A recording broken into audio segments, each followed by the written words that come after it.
control, sino desde el enfoque del acompañamiento, desde el enfoque del diálogo, desde el enfoque de la sensibilización y el empoderamiento.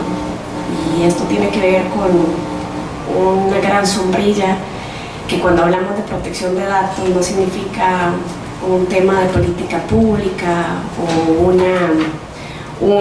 una necesidad que aparece porque está pues de moda el tema, sino que tiene que ver con algo muy importante, y es el tema de derechos humanos. Protección de datos implica darle todas las herramientas a nuestras hijas e hijos, a nuestras niñas e niños, para que puedan hacer un uso potencial de las tecnologías sin poner en riesgo su identidad y sin vulnerabilizar sus oportunidades para el desarrollo.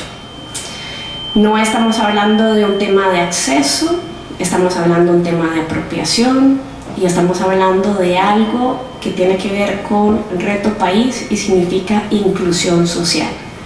Cómo ellos se sienten parte de una cultura, de un ecosistema, y tienen todas las herramientas y además un apoyo de sus referentes institucionales y referentes familiares para sentirse protegidos, maximizando. Pues entonces, sobre este gran marco es que vamos a enfocar esta presentación. Hay una realidad país. La realidad país es que, si bien nosotros hemos avanzado en sistemas de protección, todavía tenemos un gran faltante, y es el tema de iniciativas de prevención.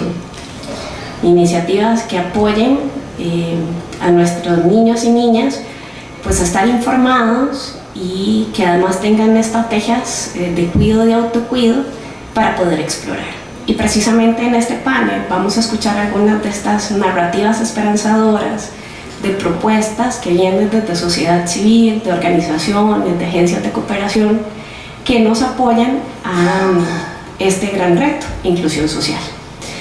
Vamos a comenzar con Rosalía. Rosalía viene de NIC Costa Rica, es la directora ejecutiva, y vamos a escuchar estas narrativas esperanzadoras que estamos haciendo en tema de articulación público-privada para prevenir. Muchísimas gracias, un placer estar aquí con ustedes. No sé si vamos a utilizar la presentación. Sí, entremos primero con la presentación de Rosalía, por favor, y luego volvemos a esta, pues que va a ser el eje transversal del panel. Muchas gracias. Bueno, un gusto y muchísimas gracias por la invitación. Es un honor compartir con ustedes y contarles un poco de diferentes iniciativas y realidades de Costa Rica sobre el uso de Internet y la niñez, ¿verdad? Y bajo esto conversar un poco de temas como lo es el cyberbullying, entre otros temas complicados que se tienen ahora sobre el uso seguro del Internet. Bueno, mientras ponen la presentación, les comento un poco de por qué estoy aquí. Soy directora ejecutiva de NIC Costa Rica.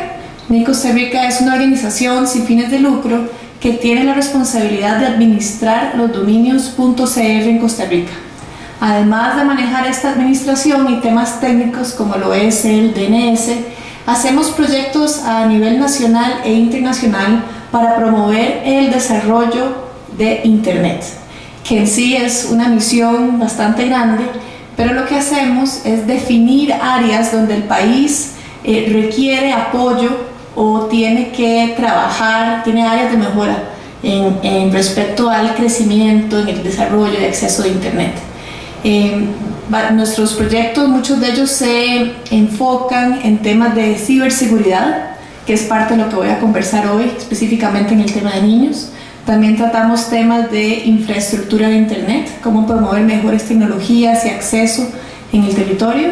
Y también tratamos temas de políticas de Internet. ¿Qué políticas públicas o discusiones a nivel político se están dando en Costa Rica y en el mundo que pueden afectar cómo nosotros utilizamos el Internet o el acceso de esta herramienta para el resto de las personas? Entonces, bueno, parte de esta misión hemos venido trabajando o identificando áreas vulnerables en nuestro país y uno de ellos es el tema de la seguridad en línea para los estudiantes o los niños y las niñas en Costa Rica. Esto lo hemos identificado porque Costa Rica es un país tremendamente conectado. Tenemos una penetración móvil de las más altas a nivel latinoamericano, si no la más alta, donde tenemos más de 2 celulares per cápita en el país.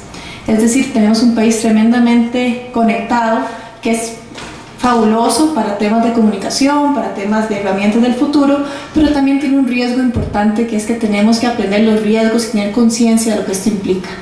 Y mucho de esto afecta directamente a los niños que están creciendo con esta tecnología, con esta herramienta tan útil para su desarrollo, para su educación, pero también que este mundo virtual tiene unos riesgos iguales o mayores a los que tenemos en el mundo físico, y es muy importante llevar de la mano a los niños para que puedan utilizar esta herramienta sin poner en riesgo su seguridad personal. Y dado a esta realización que tuvimos, nos acercamos a Eric Lewis, quien era uno de los panelistas que lastimosamente no nos pudo acompañar por responsabilidades en su trabajo, que ellos, al ser la sección de delitos informáticos del OIJ, del Departamento Judicial, manejan las estadísticas nacionales de cibercrimen en el país. Y dando estas estadísticas vemos que en Costa Rica uno de los delitos que se cometen más populares dentro de esta población vulnerable de los niños y las niñas es demandas por acoso. Eso significa que los niños se sienten acosados por otra persona por medio de internet. Y el otro tema ya es cuando sucedió algún crimen, en una demanda ya sea de violación, de pornografía, y Costa Rica se caracteriza por pornografía infantil. Así que pensamos cómo podemos prevenir esta triste realidad, lo que estábamos comentando ahora mismo, cómo podemos dar conciencia a todos la niñez de nuestro país y a sus padres y ciudadanos de los riesgos que implica, y es una realidad país que tenemos, ¿verdad?, que va de la mano con la conectividad. No sé si hay posibilidad. Compañeros, tal vez si podemos tener la presentación de la compañera Rosalía en pantalla, proyección. Igual yo me la sé, voy a seguir, sí, pero sería bonito para que no se aburren tanto de solo escucharme. Pero bueno, y siguiendo adelante, lo que hemos hecho es que el personal de MIR Costa Rica hemos recibido capacitaciones para entender esta realidad nacional. Hemos conversado con Paniamor, con el Ministerio de Ciencia, Tecnología y Telecomunicaciones, también fundaciones locales, una de ellas la del proveedor de internet Tigo, que tiene diferentes estudios y actividades que hace a nivel local para promover esta conciencia, y investigación en general, que es un tema que no solo afecta a Costa Rica, afecta al mundo entero, para hacer cursos que damos en diferentes escuelas de Costa Rica. Actualmente hemos capacitado desde el 2015 alrededor de 8.600 niños, y dentro de esto creo que hemos ido alrededor de unas 30 escuelas en Costa Rica. La mayoría de estas escuelas son escuelas públicas, dado que las escuelas privadas nos han indicado que ya tienen dentro de su currículum escolar programas para el uso seguro del internet, cómo los niños usan sus datos, usan las fotos, qué medidas qué precauciones tienen que tomar para hacer el mejor uso de esta herramienta. Y es una realidad que las escuelas públicas en este momento no tienen bajo su sistema este tipo de capacitaciones de cómo usar el internet. Bueno, Rosalía, vamos a hacer un cambio aquí, vamos a hacerlo más conversatorio, como para poder dinamizar en el tanto de que las presentaciones y las proyecciones. Con esto que Rosalía ha aumentado, yo quisiera que pudiéramos ver la pantalla y leamos todos, cada uno, esta gran pregunta. La pregunta dice así: ¿cómo puede la sociedad facilitar de forma integral las oportunidades en línea para niñas, niños y adolescentes, al mismo tiempo que se les protege y oriente con estrategias de cuidado y autocuido para apoyarles a reducir y gestionar el riesgo? Por favor, volvamos a la presentación.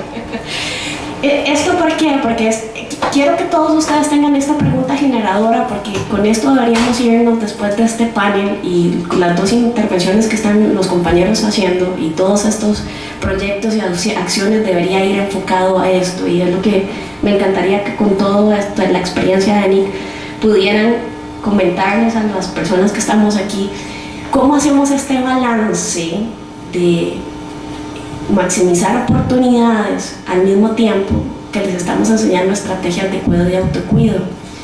Y para adelantar, Rosalía dijo algo importantísimo: no solo se está trabajando con niñas y niños, sino que paralelo se está trabajando con sus referentes adultos e institucionales. Así que escuchamos los ejemplos sobre eso. Esto que estaba mencionando es clave para el tema de los niños y niñas y el uso seguro en Internet.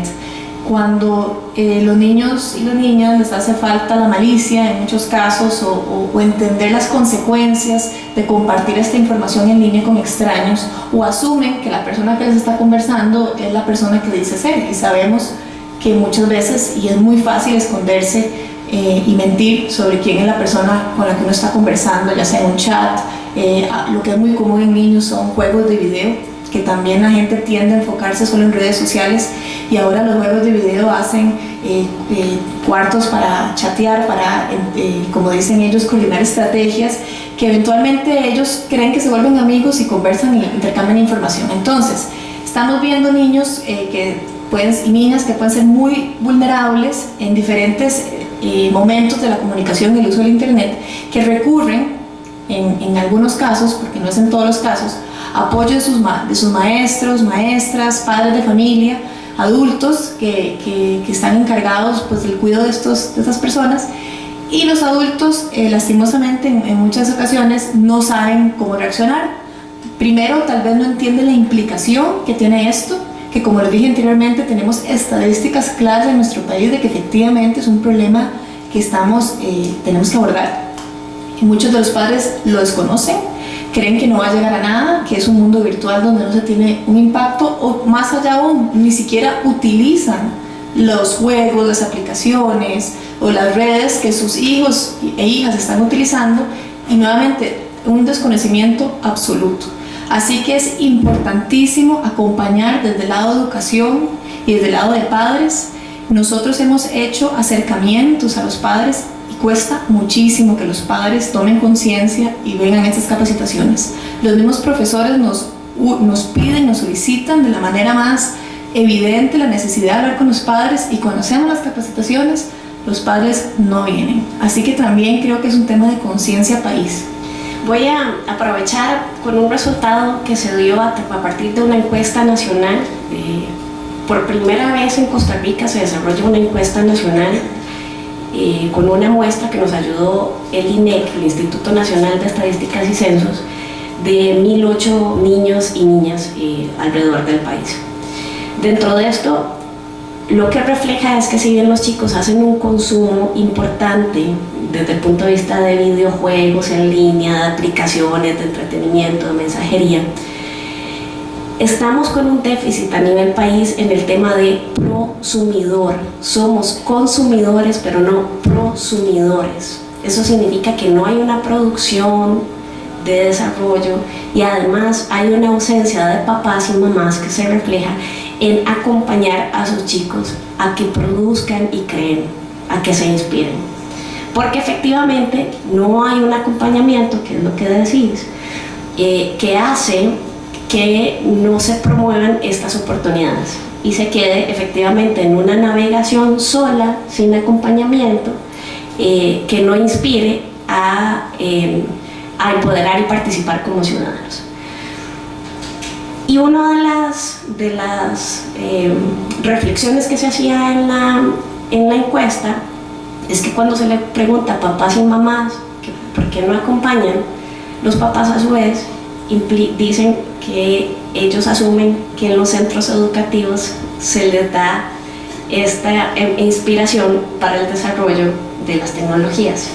Y a su vez, las personas docentes, cuando se les pregunta cómo ven las estrategias de protección y por qué algunos chicos naturalizan algunas manifestaciones de violencia, las personas docentes dicen que hay una ausencia de acompañamiento parental en protecciones. Eso parece como que la papa caliente se la pasan entre unas y otras poblaciones. A partir de la experiencia de Nick, ¿cuál es la reflexión que hacen las personas docentes o los papás? Porque lo que decís es que a veces no hay un interés, pero ese interés implica que de pronto no creen que sea su corresponsabilidad. Efectivamente, eso es otra queja, diría yo, continua de los profesores que hemos podido trabajar. También les comento que tenemos un curso virtual que hemos trabajado con la Fundación Omar Dengo y el MEP para ofrecer ya a escala nacional estos cursos específicamente para profesores. Entonces toda esta comunidad de profesores lo que nos dicen es: necesitamos que los padres nos ayuden, nosotros no podemos educar a los niños en todos este tipo de sentidos, porque lo que los padres les dicen a ellos es: yo traigo aquí a mi hijo para que me lo eduque, no me piden a mí que yo lo eduque. Entonces es muy difícil. Otra diferencia importante que vemos en ese tema es que damos capacitaciones en escuelas públicas y en escuelas privadas. En las escuelas privadas, nuestros cursos son de 6 años a 12. En las escuelas privadas, menos niños tienen su propio dispositivo móvil. En las escuelas públicas, desde edades muy tempranas, de 6 años, todos tienen su dispositivo móvil, o por lo menos un 60-70% de los niños que visitamos lo tienen. Así que creo que va de la mano con ese tema de conciencia, porque como les comenté, hemos notado que en las clases y en los currículums de ciertas escuelas privadas se incluye una parte de su currículum es conversar sobre ciberseguridad, sobre el uso seguro de datos, de los niños, de privacidad, de los riesgos de internet, y las escuelas públicas no lo tienen, y es evidente hasta en cómo los niños tienen acceso a esos dispositivos móviles, porque de edad muy temprana se los dan sin ningún control parental, y además le dan la responsabilidad total al profesor, que en muchos casos también desconoce absolutamente qué hacer, ¿verdad? Porque tampoco han recibido la capacitación. Así que efectivamente hay muchos vacíos de información y de oportunidades para darle la mano a nuestros niños y niñas al usar esta herramienta.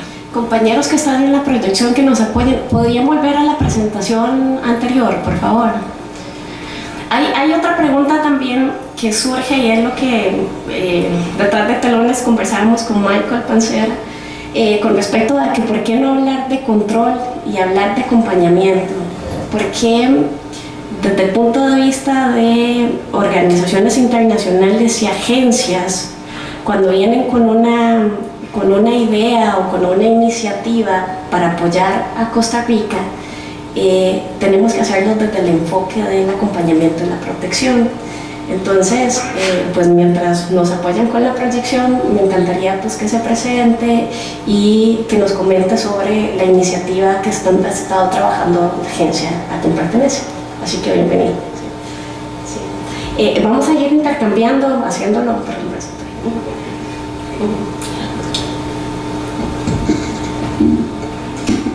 Bueno, antes de comenzar quisiera agradecerles a todo el equipo de PRODAP por haberme invitado.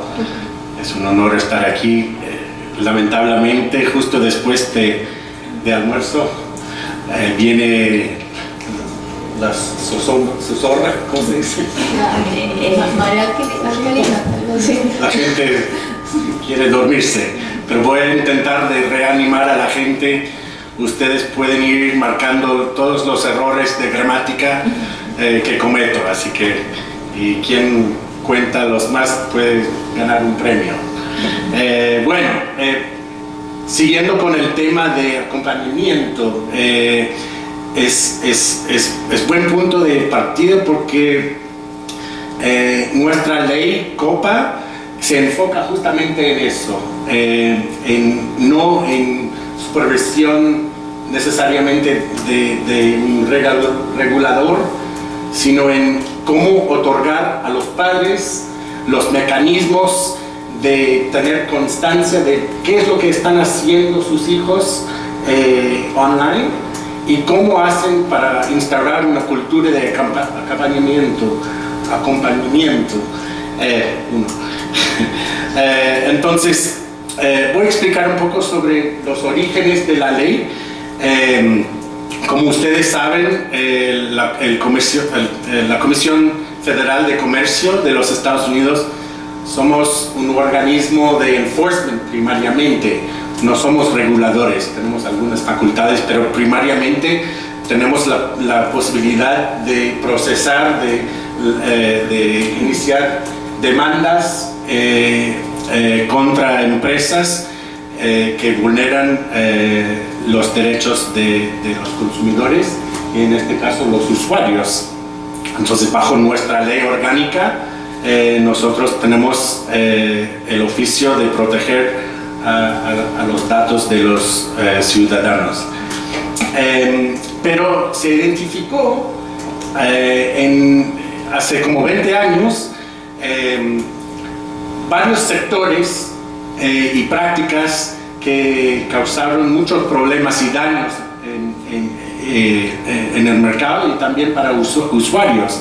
Por ejemplo, con datos financieros, datos de salud o información crediticia. Entonces, el Congreso aprobó varias leyes que gobiernan a varios sectores. Y en el año 1998 se efectuó un estudio sobre la situación actual en ese entonces, sobre el uso del Internet de los niños se descubrió que 90% de las páginas web dirigidas a niños estaban recopilando información personal de los niños. 55% de estas páginas ni siquiera tenían una política de cómo usaron esta información.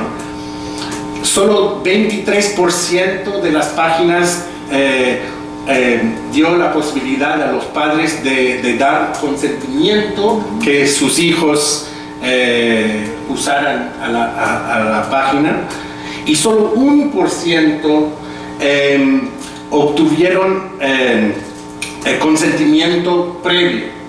Entonces se presentó este problema y como un milagro los dos partidos, los demócratas y republicanos, se acordaron, no sé cómo, pero en esa instancia era posible, ahora no sé, pero se acordaron de aprobar una ley que se llama COPPA, the Children's Online Privacy Protection Act, con 3 metas principales. Una, de instaurar una cultura de acompañamiento de los padres en el uso del Internet de sus hijos. Segunda meta, de mantener la seguridad de la información personal. Y tercera meta, de limitar o restringir la recopilación de información personal de los niños sin el consentimiento previo de los padres, porque esta información presenta un problema si sea accedida por gente desconocida. Como describía Rosalía, se presentan riesgos que tenemos que enfrentar de manera muy con mucha cautela, ¿no? Pero el Congreso no quiso restringir todo, no quería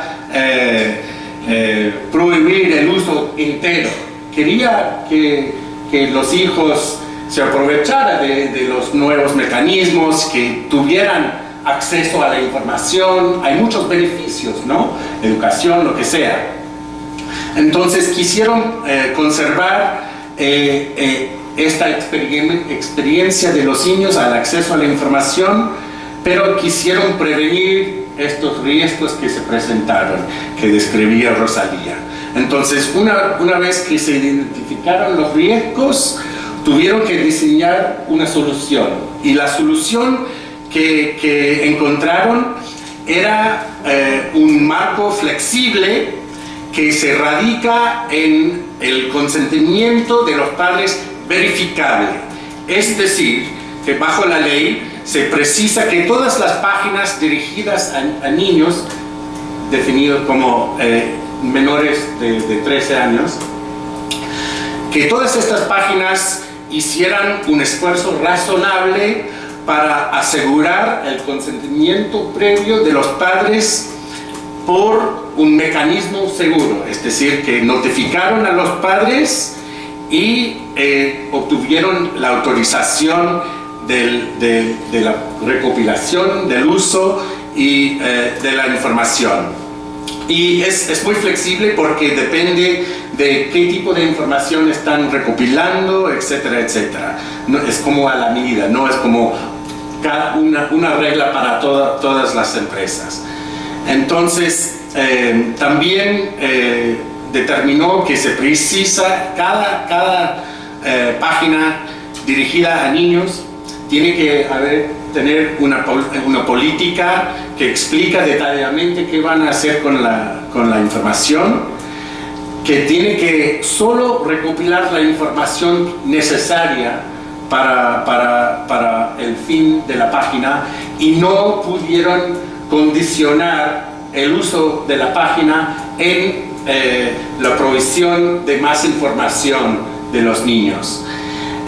Cuarto, se concretó el derecho a la eliminación, así que aun si el padre dio el consentimiento previo, si después se dio cuenta de que esta página no es confiable, hay riesgos que no se consideraban, el padre tiene el derecho de instar que la página elimine toda la información que el niño ha proporcionado. Y también el quinto requerimiento es que cada página dirigida a niños tiene que tener un sistema de seguridad confiable, que tiene que capacitar a los empleados, tiene que tener los mecanismos de seguridad, etcétera, etcétera. Si no, hay una multa de $16,000 por cada infracción.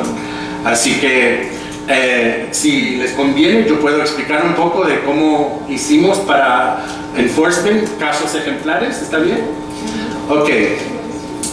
Bueno, voy a explicar un poco sobre algunos casos ejemplares para dar una idea de cómo funciona, cómo aplicamos la ley en varios contextos. Bueno, tuvimos un caso recién contra la empresa Live Systems y Retro Dreamer, que se basaba en una práctica bien difícil.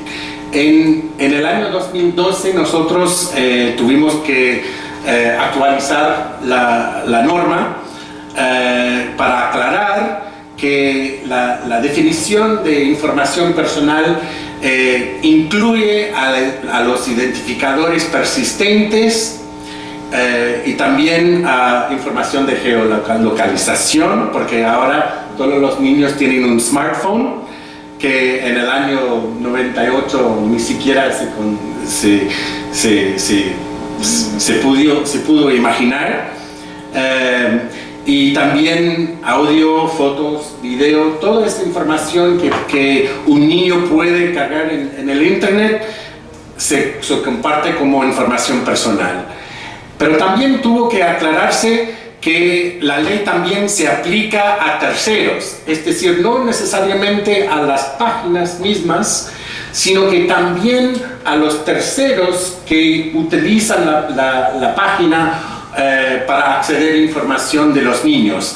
Por ejemplo, plugins o redes de publicidad que aparecen en la pantalla, que también están recopilando información, también se aplica la ley a estos terceros. Y lo que pasó en este caso era que esta empresa Retro Dreamer, permitió que terceros, como entes de publicidad, lo que sea, recopilaran información personal de los niños sin obtener el consentimiento previo de los padres, y información de identificadores persistentes. Así que el daño era obvio, ¿no? Entonces, incluso lo que pasó en este caso, que el tercero, la red de publicidad, informó a la página que estaban recopilando información de niños y tienen que cumplir con la ley, y la página no hizo ninguna medida para cumplir con la ley. Multa. Ok. Bueno, entonces También tuvimos un caso en el rubro de Internet of Things, de juguetes conectados o aparatos conectados al Internet. Por ejemplo, los smartwatches, o puede ser una muñeca quien tiene conexión al Internet, lo que sea. Y en este caso, VTech era un smartwatch, pero diseñado por niños, pero era conectado al Internet, ¿no?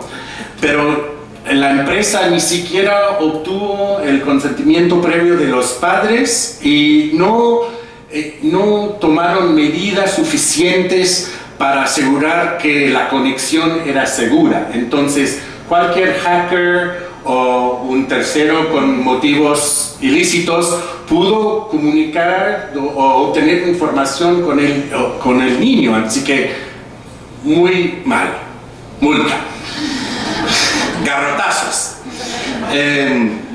Y bueno, también en el caso de Gator Group, que era fabricante de smartwatches dirigidas a niños, en este caso resultó un poco complicado porque las empresas eran de China y de Suecia, pero estaban dirigiéndose su marketing y todo a niños en los Estados Unidos, y tuvieron constancia de que estaban recopilando información de niños en los Estados Unidos. Así que nosotros tuvimos que aclarar que la ley se aplica igual si es una empresa estadounidense o en China. Entonces tuvimos que instar que cumpliera con la ley. Otro caso que tuvimos era muy difícil porque era una página de búsqueda de talento, y era una página mixta, digamos, es decir, que era una página dirigida a adultos primariamente, como actores o cantantes, lo que sea, pero también había una sección para niños que quisieron estar en un anuncio de publicidad, lo que sea, o actores, etc. Entonces tuvieron constancia de que los niños estaban utilizando la plataforma. Era una forma de crear un perfil y toda la información introducida sea disponible a terceros quien estaban buscando a talento para, no sé, obra de teatro o una película o lo que sea. Entonces no estaban obteniendo el consentimiento previo de los padres. Y también tuvieron una práctica bien engañosa, que estaban mandando mensajes a los niños diciendo que en su región pronto habrá una audición para una película en que se estrena Jennifer López, lo que sea, totalmente falso, inventado, solamente con el motivo de enganchar a los niños para pagar más dinero, para poder participar en la audición, totalmente engañoso. Así que lo que estamos viendo muy a menudo, no es que se trata de protección de datos aquí, protección de consumidores aquí, o derechos humanos, es todo relacionado, ¿no?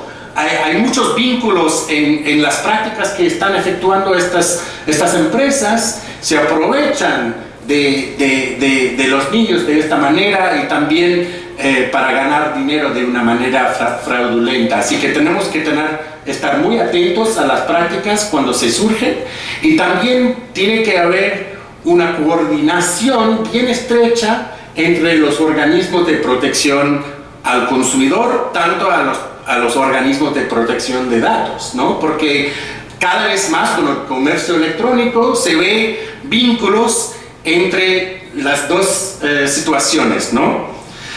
Y para terminar, quisiera destacar que realmente lo que se hace falta, lo que se precisa para asegurar que hay una cultura de acompañamiento de los padres, tenemos que tener un modelo flexible que no es como para dictar esto es lo que tienes que hacer, sino que tenemos que otorgar a los padres los mecanismos y la información adecuada para tomar las decisiones, para que ellos puedan tomar las riendas, ¿no?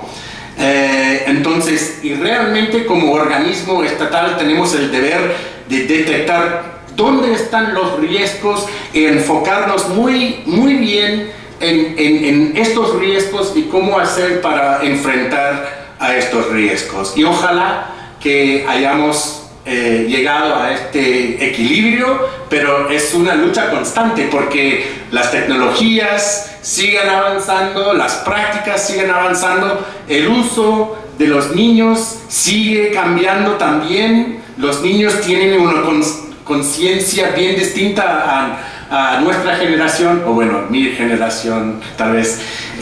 Entonces es imprescindible que tengamos esta idea de un enfoque flexible y holístico, digamos, de todos los organismos, concentrando en el rol del padre.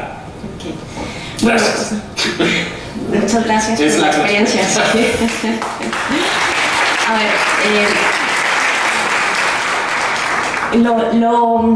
tanto Rosalía como Michael han apuntado algo muy importante, que cuando hablamos de protección de datos de las personas menores de edad no tiene que ver con igual control, tiene que ver con dos procesos muy importantes. Cómo les enseñamos a tener una capacidad de filtro, porque no podemos estar los 24/7 para decirles que sí o no, sino efectivamente a estas estrategias de cuidado, autocuidado, a la capacidad de filtro ante todas las oportunidades en Internet.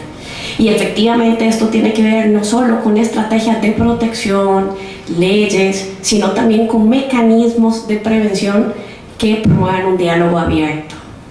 Y la segunda, tenemos dos ejemplos muy claros con respecto a los desafíos entre la educación pública o privada, o con respecto a la flexibilidad en algunas iniciativas, y esto tiene que ver con una lógica de una necesidad de georreferenciación. Por ejemplo, a nivel país, un desafío que tenemos es que una situación o una realidad es las zonas rurales con sus desafíos como tal, socioeconómicos y políticos, a las zonas urbanas que también hay otros desafíos. Y eso a nivel de oferta formativa, a nivel de oferta informativa y a nivel de articulación público-privada es un gran reto. Y bueno, los pocos minutos que nos quedan, me encantaría que bajo la experiencia que ha tenido Nick, que me parece que también ha estado a nivel nacional, hay una realidad país, es una realidad de que la oferta que tenemos a nivel formativo en la zona central, Valle Central, que está, a las ofertas que tenemos a los alrededores no es la misma. Y hay un grito grande a nivel de instituciones y a nivel de papás y mamás y de niños y niñas de queremos también esa oferta. Contanos sobre tu experiencia. Efectivamente hay diferencias importantes y mucho tiene que ver con la educación que se dé sobre el uso del Internet, que en general es una excelente herramienta, simplemente que tiene, como cualquier otra cosa, pues sus riesgos. Y yo aclararía que no solo se ve una diferencia en áreas rurales, sino nosotros la mayoría de las capacitaciones las hacemos en la GAM, en el área metropolitana, y también hay una diferencia abismal dependiendo de la sección del área metropolitana al que vayamos. Así que muchas veces ¿verdad? No tiene que ver la distancia, es un tema país, es un tema educación. Yo recuerdo perfectamente en la escuela que cuando era pequeña nos le daban uno clases de no hablarles a los extraños, era educación que le daban uno en la casa, educación que le daban en la escuela, era sentido común. ¿Cómo va a ser que ese sentido común no lo estamos aplicando con los niños y niñas en este mundo virtual? Es exactamente lo mismo. Hay peligros terribles y es peor aún porque no podemos ver a la otra persona. Así que desde lo más básico, desde educación básica, desde que son niños en el hogar y en las escuelas, es fundamental acompañarlos. Y es Es un pedido continuo que hacemos de parte de nuestra organización cuando hablamos con las instituciones de educación, con diferentes jerarcas de nuestro país, la importancia, no necesariamente, como dice Michael, de regular. Eso no es lo que queremos. Lo que queremos es crear conciencia y educación. Eso es una realidad. Y no podemos olvidar y educarnos de la realidad de Costa Rica. Me da una lástima que no esté don Eric Lewis, porque las estadísticas que tiene don Eric de la realidad de los riesgos que tienen nuestros niños y niñas, uno no lo puede creer, y es el mismo país en el que estamos viviendo ahora. Entonces les insto a acercarse al Departamento de Sección de Delitos Informáticos para conocer esas estadísticas, porque los números hablan, es una realidad. Definitivamente hay un impacto, una diferencia de tema socioeconómico en la educación que se tiene, y lo que les comenté anteriormente, una contradicción es que cuando uno piensa en el tema socioeconómico, es que los niños que tienen menos educación y menos acompañamiento parental son los que tienen más dispositivos móviles, son los que se los dan desde las edades aún más tempranas, hasta más bonito que el de los papás. Así que estamos viendo una contradicción y urge este acompañamiento y esta educación. Michael. Siguiendo con el tema de educación, el año pasado se publicó un estudio de Family Online Safety Institute, FOSI, que evaluó las perspectivas de los padres frente al uso del Internet de sus hijos. Y se reveló una cifra muy interesante, 3 cifras específicamente. Cuando en la encuesta se preguntó a los padres si tenían o no confianza en que sus hijos usaran el Internet o un juguete conectado, lo que sea, un 70% de los padres dijeron que sí, está bien, tengo confianza, no hay mucho riesgo, está bien. Pero después de una campaña de educación sobre los riesgos, etcétera, que Rosalía explicaba, esta cifra bajó a 60%, porque apreciaban un poco mejor los riesgos en el uso del Internet. Pero, y esta es la cifra más importante, después de una campaña de educación sobre la elaboración de recomendaciones, directrices, lineamientos sobre cuáles son las mejores prácticas de una página o una aplicación, de un juguete conectado, lo que sea, y cómo reaccionarían los padres si tuvieran constancia de que estas empresas estaban cumpliendo con estas recomendaciones, aun si no se trata de regulación. Y la cifra se aumentó a 80%. Entonces eso quiere decir que los padres tienen que educarse un poco más sobre los riesgos, y segundo, que el gobierno y también la sociedad civil tiene un deber bien importante en elaborar cuáles son estas prácticas, las mejores prácticas en este contexto, para instaurar este nivel de confianza que se hace falta. Con respecto, voy a complementarles el tema de modelaje, que aquí va. La encuesta nacional que se desarrolló, que fue un instrumento que se aplicó con lo de Kids Online, este instrumento desarrollado por Sonia Livingston, que es para ver cuáles son los usos de Internet que hacen las personas menores de edad y cómo sus padres de familia también tienen esta percepción del uso de Internet. Hay 3 tipos de modelaje, que actualmente están practicando papás y mamás a nivel de Costa Rica.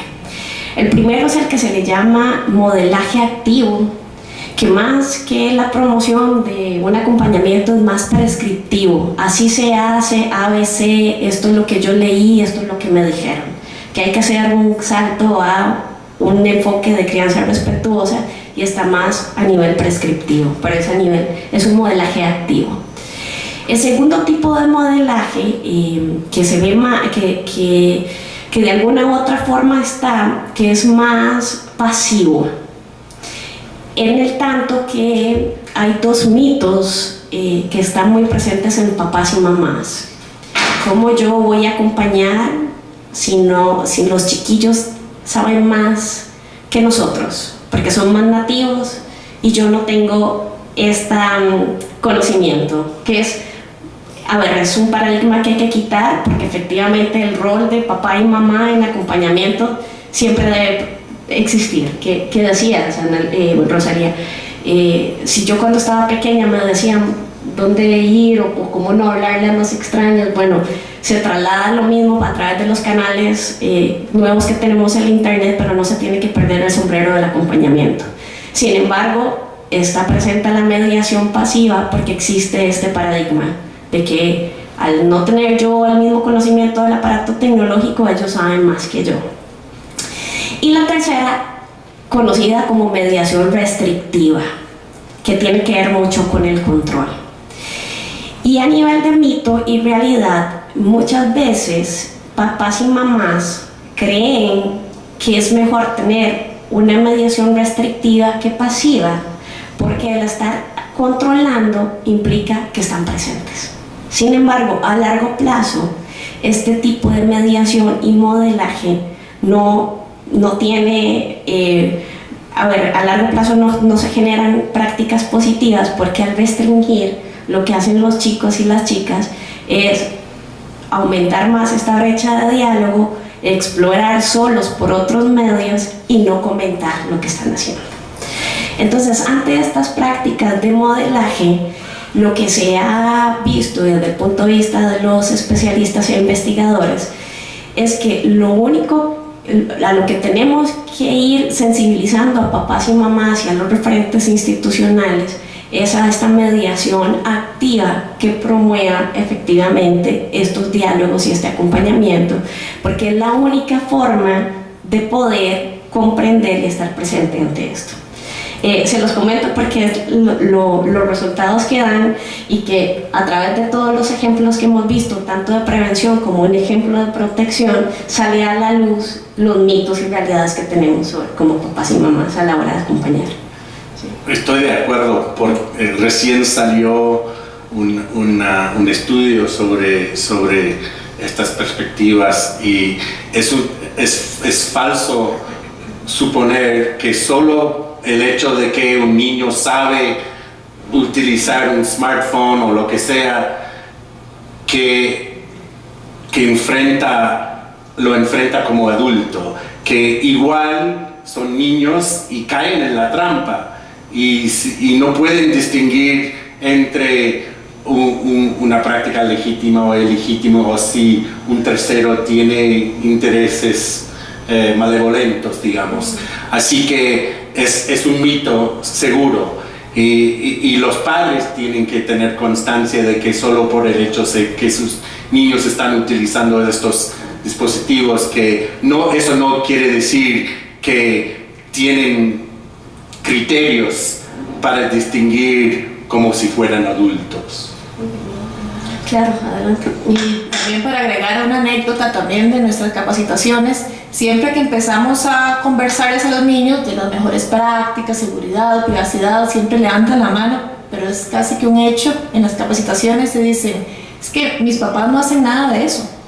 O sea, ellos mismos a veces tienen hasta más conciencia que sus padres en aceptar diferentes amistades, en las páginas que visitan, en la seguridad. Entonces también el modelaje como padres de familia es importante, porque los niños dicen, ¿por qué lo voy a hacer yo si mis padres no lo hacen?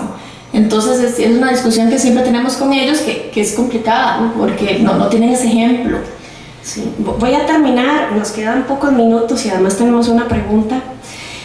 Con otro mito que se ha dado y que las investigaciones también lo colocan, y es el tema de que efectivamente las personas menores de edad están conscientes de las manifestaciones de violencia que se expresan en internet, que igual hay una tendencia que dice que todos los días podemos ver nuevas manifestaciones que se van haciendo a partir de otra, y que al final de cuentas no es tanto aprenderse de memoria que es sexting, que es grooming, que es phishing, sino tener la conciencia del tema de la viralización y la huella digital que se puede hacer y que puede afectar el tema de la identidad de nuestros hijos e hijas. El tema aquí con la sensibilización y la información de las personas de menores de edad va con otro enfoque. No es que no conozcan los riesgos, es que no están conscientes del impacto de la viralización, de colocar algo que les pueda dejar un tatuaje eterno en internet. Es el tema de la identidad. Y que por ahí hay que trabajar el tema de política pública, de legislación, de apropiación y de instalación de capacidad en personas adultas y por supuesto en personas menores de edad. Se los dejo porque, para que hagamos estos últimos puntos de inflexión, y va con que no es que no conozcan, sino que no hay una conciencia del impacto de no generar estrategias de cuidado que les puedan afectar a futuro en su identidad y huella digital. Y solo para apoyar con otra anécdota de los niños, que siempre es increíble lo que no le dicen, pero cuando estamos comentándoles sobre los delitos que se hacen en línea y que compartir esta información personal, número de cédula, nombres, información de los padres, etcétera, eso jamás, ¿verdad?, no se debe hacer. Ellos dicen, ¿pero por qué? ¿Acaso eso es malo? Y cuando les hablamos también de cyberbullying, de tener respeto con sus compañeros, la importancia de cómo les puede afectar a la otra parte, crear esa empatía de no molestar a sus compañeros poniendo fotos, videos que puede hacer a otra persona sentirse muy mal y hacer el cyberbullying. Ellos desconocen totalmente a la línea que dice Michael, que eso es un delito. Ellos no tienen conciencia que ellos mismos, a pesar de ser niños, pueden estar haciendo un delito, y mucho menos se les ocurre que alguien en línea podría terminar en la cárcel por la conversación que tuvieron ellos en línea. O sea, tienen un desconocimiento absoluto de las consecuencias y lo serio que es su interacción en línea. Hay una pregunta de un participante de aquí que tiene que ver más con los centros educativos y las bases de datos. Creo que eso sí sería importante preguntárselo a alguien que está trabajando y que forma parte del sistema educativo formal. Sin embargo, lo que podríamos contestar, que si se le puede exigir a los centros educativos con el tema de compartir las bases de datos y que los papás y mamás los registren con datos, tiene que haber un tema de política, de compartir de parte de cada centro educativo. Por ahí va. No queremos entrar porque esto es más con el tema de centro educativo como tal, pero sí debe haber una política, que debe informarse a la comunidad estudiantil. Hemos quebrado un poco con el formato del panel, lo hemos hecho más abierto, más conversatorio, así que abrimos al público si tienen alguna experiencia, más desde la narrativa esperanzadora, o si tienen alguna pregunta o inquietud que podamos conversarla, no tanto resolverla, sino conversarla a partir de estos puntos de inflexión que hemos tenido en estos últimos 50 minutos. Así que abrimos al público, compañero. Hay 2, 3, ok. Tal vez alguien que nos ayude con el micrófono, por favor, para poder expresarlo, compartir. ¿Sí? No estoy seguro si hay micrófono además. Ok. Podrían venir acá. Ok. Para que todas las personas puedan escuchar. Sí. Sí. Tenemos 5 preguntas, así que procuremos de este espacio hacerlo. Ajá. Ajá. Ahora sí, perfecto. Por favor. Buenas tardes, estimados miembros de la mesa. Como docente descubrí meses después de que inició Facebook que mis estudiantes mentían respecto a su edad para tener una red social, y tenía niños de 11 años que tenían un perfil de 29. Obviamente ponían otra fotografía, pero muy pronto recibían publicidad de ese sector de la edad. Voy a decirlo abiertamente: anuncios de bares, anuncios de cerveza, anuncios de fiestas en discotecas, pero lo que lo miraba era un niño de 9 años. No ha cambiado la fecha, casi 10 años después, y ahora está recibiendo publicidad de 30 y tantos años. Los filtros que se supone están en manos de los adultos no existen.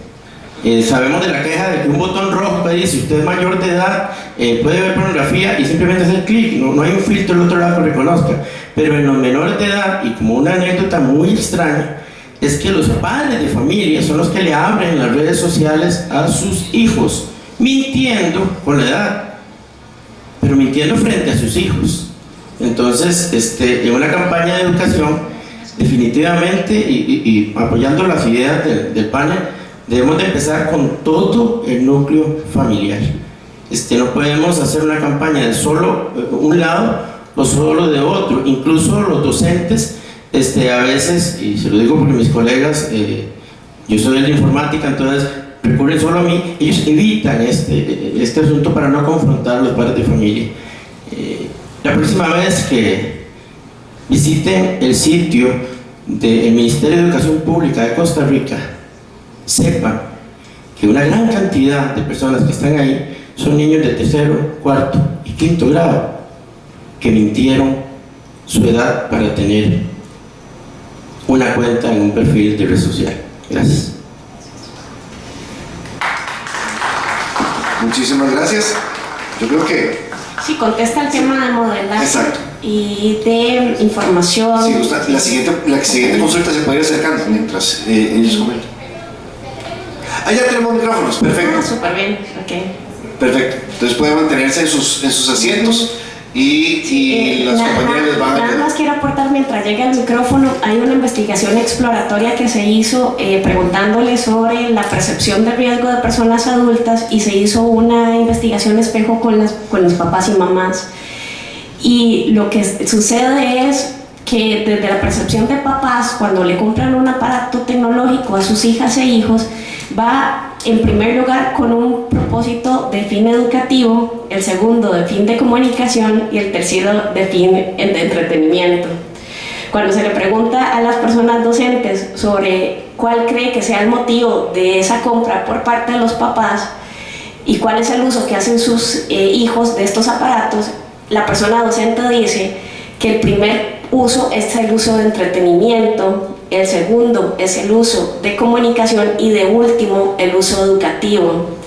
Y esto nos muestra algo: cuando se hace la compra de los papás no hay una comunicación o no se hace un acompañamiento de que efectivamente esos aparatos se está generando un uso productivo y participativo. Y el entretenimiento, el que está más al tanto es la persona docente.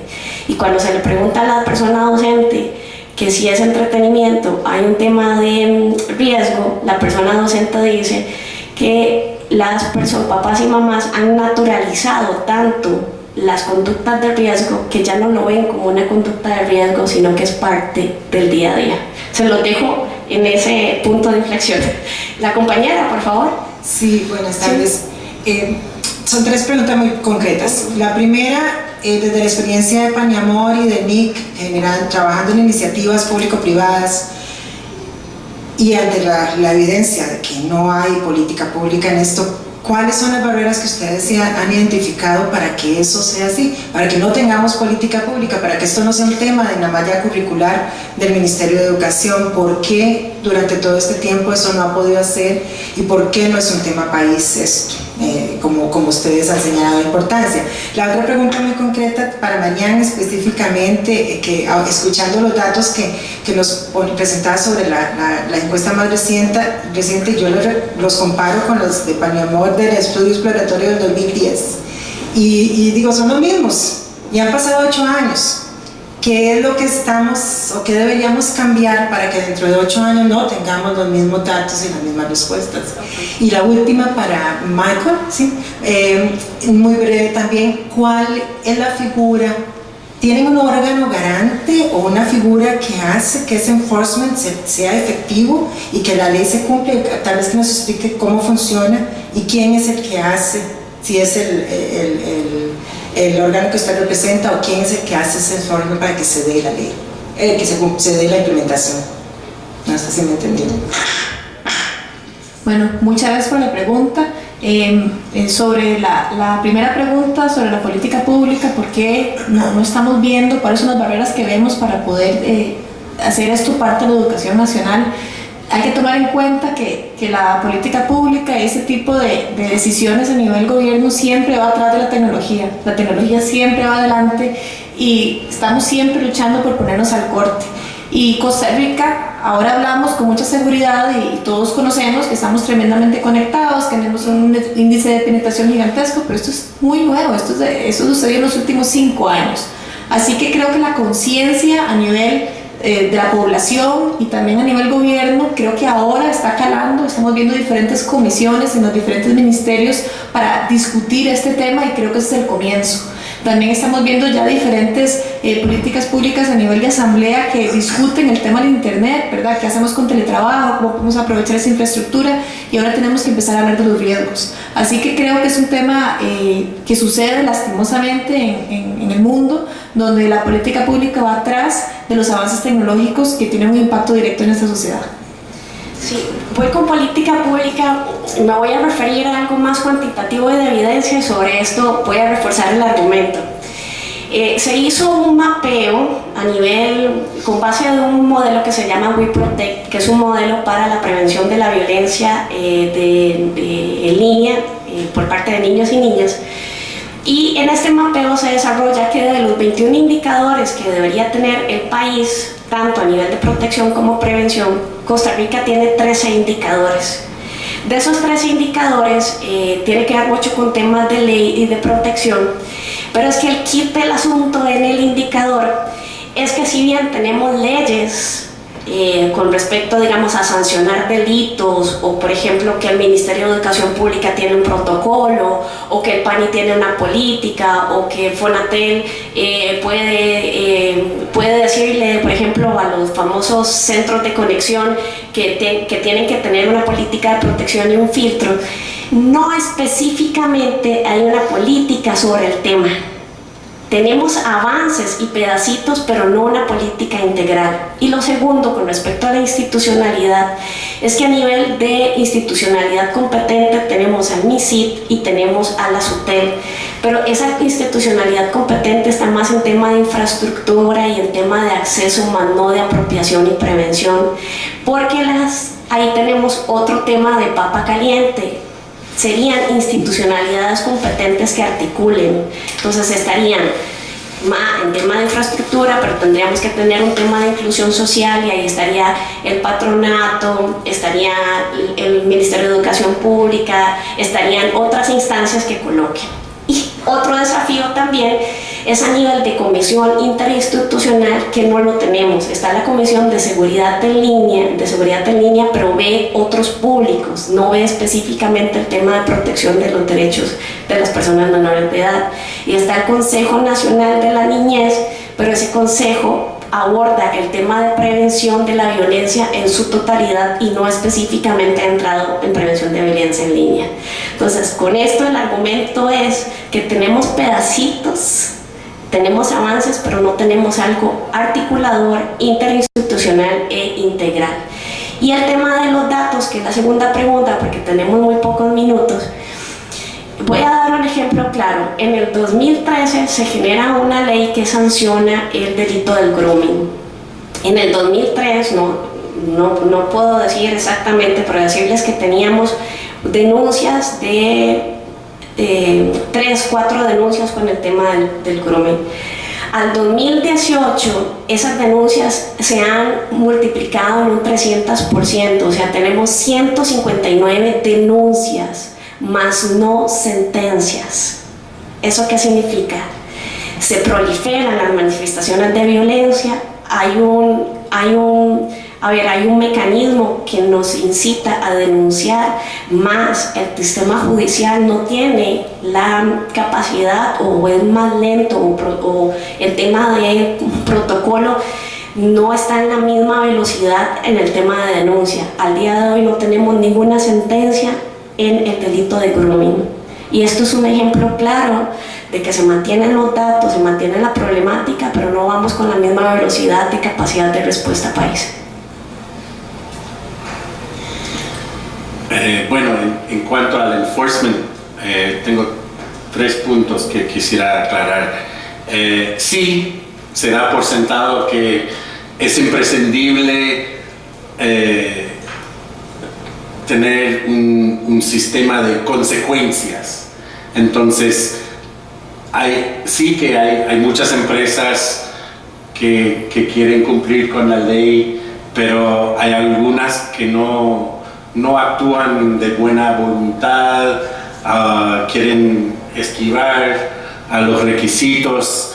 Tiene que haber una sanción por no cumplir con la ley. Eso no quiere decir que queremos dar garrotazos a todo el mundo solo por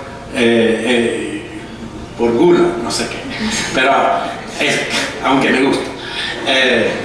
Pero es verdad que la mayoría de las empresas quieren cumplir, así que el segundo punto es que un organismo estatal tiene el deber de educar no solamente a los chicos y a los padres, sino que también a las empresas, cómo cumplir con la ley, porque la vasta mayoría quieren cumplir y tenemos que hacerlo fácil, ¿no? El tercer punto es muy importante también, porque no sé cómo es el PRODAB, pero la FTC es un organismo chiquitico y nosotros tenemos recursos bien escasos.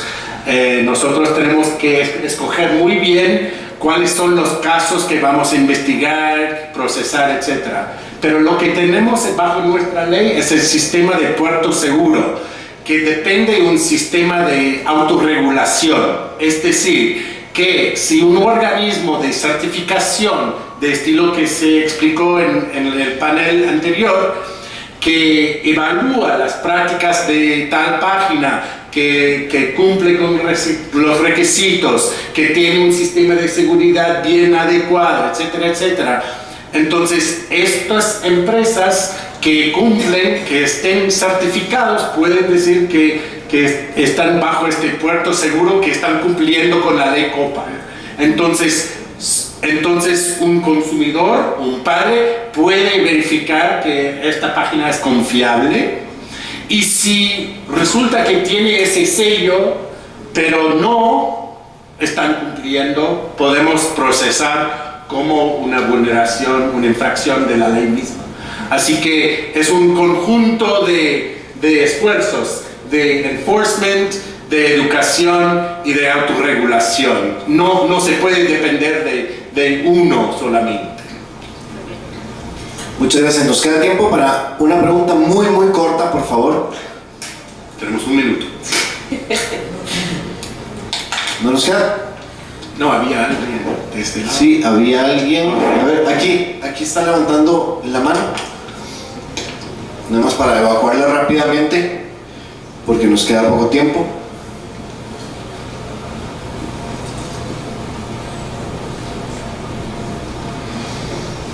Ya tenemos 30 segundos. Sí.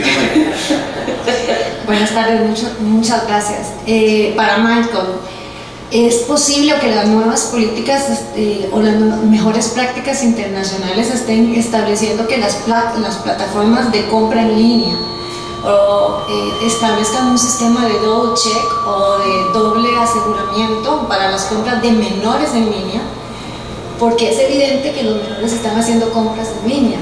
Ahora en Costa Rica, con solo tener su cédula de menor, puedes tener un adicional de la tarjeta de crédito de su padre. Entonces es posible que compren en línea. Bueno, según lo que he entendido es que cuáles son las responsabilidades de plataformas de comercio electrónico que también los niños están utilizando. Bueno, si es una plataforma general, tienen que tener, no obstante los requisitos de la ley COPA, tienen que tener un sistema de seguridad adecuado, ¿no? Y eso implica ¿cómo se dice? Autenticación doble factor. En dos factores, sí. En dos factores, etcétera, etcétera. Entonces eso se aplica a todos, no solamente a los niños. Entonces, si se trata de una plataforma que es dirigida a niños, por ejemplo, una aplicación videojuego que tiene lo que se llama compras in-app, que una vez que esté aprobado, está utilizando, surgen ofertas para comprar, no sé, cerezas o algo en la aplicación. Eso se complica mucho porque a veces el padre ya otorgó el consentimiento, pero nosotros hemos procesado multa a, creo que era Apple, por haber tenido un sistema que no dio al padre la posibilidad de vigilar cuáles son las compras que estaban efectuando el niño con la tarjeta del padre. Entonces, la responsabilidad se extiende, no se limita a solamente la página